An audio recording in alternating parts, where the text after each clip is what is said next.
ఇంతకీ మొన్న మీరు లైవ్ లో ఉన్నప్పుడు లావణ్య వస్తానని అష్యూరెన్స్ ఇచ్చింది కదా, మనం మాట్లాడుకుందాం అది ఇదని. తీరా చూస్తే నిన్న అడ్వకేట్ ని పిలిచాం అనమాట. లైవ్ లోకి వచ్చింది కానీ ఇక్కడ మా ఆఫీస్ కి ఫిజికల్ గా రాలేదు. ఎందుకు అంటే వైరల్ ఫీవర్, హెల్త్ బాగాలేదు, దగ్గుతున్నాను అని చెప్పింది. జ్యోతిష్యులకి తెలియక కాదు, ఒక సైకాలజిస్ట్ కి తెలియక కాదు. నేను అంటే అదే రోజు లైవ్ అయిపోగానే ఈయన చెప్పారు ఖచ్చితంగా రేపు తను లైవ్ కి రాదు అని చెప్పారు కూడా ఆ రోజే. బట్ నేను ఒప్పుకోలేదు. అమ్మాయి ఎంత అష్యూరెన్స్ ఇచ్చింది, ఆన్ స్క్రీన్ ఖచ్చితంగా వస్తానని గ్యారంటీగా చెప్పింది కదా, ఎందుకు రాదంటారు అన్నాను నేను. నిజంగా నేను ఒప్పుకోలేదు. బట్ ఆయన సైకాలజీ, ఆయన ఆస్ట్రో సైకాలజీ కరెక్ట్ అయింది నిజానికి. ఇంకొక విషయం ఏంటంటే ఈ కేసులో అప్డేట్ చేయాలి, ఎందుకంటే మీరు కూడా ఫాలో అవుతున్నారు కాబట్టి నేను చెప్తాను. తన దగ్గరికి నిన్న ఒక మీడియేటర్ ఎవరో వచ్చారు, అంటే రాజ్ తరుణ్ పంపించారు. ఇక ఈ విషయాన్ని ఇక్కడికి సెటిల్ చేసుకుందాం, చాలే అయిన రచ్చ, నేను నీకు ఇప్పుడు ఉంటున్న విల్లా ఇచ్చేస్తాను, 1 కోటి రూపాయలు ఇచ్చేస్తాను అని ఒక ప్రపోజల్ ఏదో పంపించినట్టుగా మనకి ఇన్ఫర్మేషన్ ఉంది. అఫీషియల్ గానంటే ఏదో మనకి ఇన్ఫర్మేషన్ ఒక సోర్స్ ద్వారా అయితే మనకి వచ్చింది. బట్ తను కోరుకుంటున్నది ఆ డబ్బు కాదు, నాకు రాజు కావాలి అని అంటారు. కానీ అవతల వ్యక్తులకు కూడా ఉండాలి కదా ఇంట్రెస్ట్. అంటే లేదండి, నేను ఈ అమ్మాయికి ఒకవేళ మన ఫ్రెండ్ సర్కిల్లో ఉండి మన సర్కిల్లో ఉంటే నేను చెప్తున్నాను, ఇలాంటి అమ్మాయిలు మా సర్కిల్లో కూడా చాలా మంది ఉన్నారు. అర్థమైందండి. 498B ఫాల్స్ కేసు పెట్టి అత్తగారిని మామగారిని జైల్లో ఇచ్చిన వాళ్ళు కూడా ఉన్నారు మా సర్కిల్లో, అంటే పరిచయస్తుల్లో. కానీ అలాంటి వాళ్ళు మళ్ళీ అట్లా కాదు ఇట్లా అని కౌన్సిలింగ్ చేసి వాళ్ళని బ్రెయిన్ వాష్ చేసి అది పద్ధతి కాదు ఇట్లా ఇట్లా అని మాట్లాడినప్పుడు విడ్రా చేసుకున్న అమ్మాయి లేరా చెప్పండి. ఈ అమ్మాయి పక్కన రేపు ఏం జరుగుతుంది, అసలు మనిషికి అనేవాడికి ఒక సెల్ఫ్ రెస్పెక్ట్ ఉండాలండి. నన్ను వద్దనుకున్న మనిషి దగ్గర నేను ఎందుకు బాగా చెప్పాను, ఫస్ట్ లాజిక్. ఇప్పుడు అందరు కాలర్స్ అడుగుతున్నది అదే తెలుసా ఎక్కువగా. ఇప్పుడు రాజ్ తరుణ్ ఉన్న ఫీల్డ్ లో నేను ఆమె లైవ్ లో అడగడానికి ఇబ్బంది పడ్డది ఏంటంటే రాజ్ తరుణ్ ఎంతవరకు రొమాంటిక్, ఎంతవరకు. అప్పటికి అడిగాను, you do you mean to say that is a flirt అని అడిగాను. అంటే ఆమె దానికి అని ఏదో ఆన్సర్ చెప్పింది. ఇప్పుడు ఒక అబ్బాయి ఒక అమ్మాయి మధ్యలో ఆ ఫిజికల్ ఇంటిమెసీ, బయాలజికల్ ఇంటిమెసీలో అబ్బాయి ఎలాంటి మైండ్ సెట్ ఉన్నాడో తెలుస్తుంది, అమ్మాయికే తెలుస్తుంది ఎక్కువగా. సో వాళ్ళు బయట ప్రపంచం ముందు వీడియో షేర్ చేసుకునేటప్పుడు, బర్త్డే సెలబ్రేట్ చేసుకునేటప్పుడు, లేదా వ్యాలంటైన్స్ డే సెలబ్రేట్ చేసుకునేటప్పుడు వీడియోని బట్టి అతను బెడ్రూమ్ లో ఏం చేస్తాడన్నది మనం ఎనాలిసిస్ చేయలేమండి. They are completely a different human being once they switch off lights inside the bedroom. అది మనము ఫేస్ టు ఫేస్ ఉన్నప్పుడు అడగచ్చు తప్ప మనం ఇట్లా లైవ్ లో అడిగి వాళ్ళని డిగ్రేడ్ చేయకూడదు.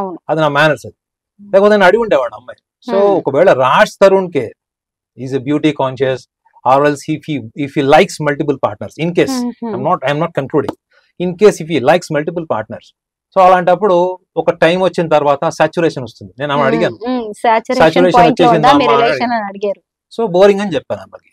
సో వీటిని అమ్మాయి ఎమోషనల్ గా కనెక్ట్ అయినప్పుడు దాన్ని తీసుకోదు మేడం, అమ్మాయి తీసుకోదు. ఎంతవరకు ఏమనుకుంటుందంటే నేను ఎందుకు బోర్ అయిపోతాను. ఆమె నాతో ఫోన్ లో చెప్పిన విషయం చెప్తున్నాను. ఇప్పుడు నేను ఇప్పుడు అంటే బాగోలేను కానీ ఒకప్పుడు నేను బాగున్నానండి, ఐ వాస్ గుడ్ లుకింగ్ అని తనే స్వయంగా డిఫెన్స్ లో చెప్పు. నేను అడగలేదు ఈ విషయం, ఆమెనే చెప్పింది. సో నాకు తెలిసి వాళ్ళిద్దరు జైలుకి వెళ్తారు లేదా ఈ అమ్మాయి జైలుకి వెళ్తుంది అనేది మాత్రం అది నా అంచనాలో తెలియదు. ఎందుకంటే ఇద్దరు బాగా తెలివిగల వాళ్ళు. అటువైపు నుంచి టీం దింపారు, ఇటువైపు నుంచి ఈమె టీం దింపింది. పైగా ఒకళ్ళ జుట్టు ఇంకొకళ్ళ చేతుల్లో ఉంది. అవన్నీ బయటకు వస్తే రేపు ఖచ్చితంగా ఇప్పుడు పోలీసులు, కోర్టులు ఇవన్నీ వాళ్ళ జీవితాంతం తిరగాల్సిందే ఇద్దరు అని చెప్పి. కొన్ని రోజులు అయితే లావణ్యం కూడా మర్చిపోతారు జనాలు, మర్చిపోతారు, గుర్తుపట్టరు. అవును నిజమే, ఏదో సోషల్ మీడియాలో చూసి ఇవన్నీ నిజాలు అనుకోవడం. పైగా మన ఇట్లా మొత్తానికైతే వేణుస్వామిది మనం ఇక్కడికి క్లోజ్ చేసేద్దాం. వేణుస్వామి అంటే లీగల్ గా ఇష్యూస్ ఎదుర్కోవాల్సిందే, అంటే జైలుకి వెళ్తారా లేదా అనేది కాకపోయినా రేపు బెయిల్ తెచ్చుకోవచ్చు కదా. బెయిల్ తెచ్చుకోవచ్చు, కోర్టులో కాలు పెట్టడమే లీగల్ ఇష్యూ, పోలీస్ స్టేషన్ లో కాలు పెట్టడం లీగల్ ఇష్యూ. రెండోది వేణుస్వామి గారు అందులో ఆయన గమనించాల్సిన విషయం ఏంటంటే అతనికి వ్యతిరేకంగా ఉంటే కూడా చాలా ఎంజాయ్ చేస్తున్నానని చెప్పాడు.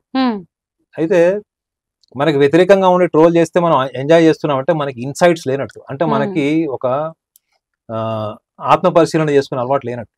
ఎందుకు చేస్తున్నారు, అసలు శాస్త్ర మూలాల్లో ఎక్కడన్నా అలా ఉందా ఇలా చెప్పమని.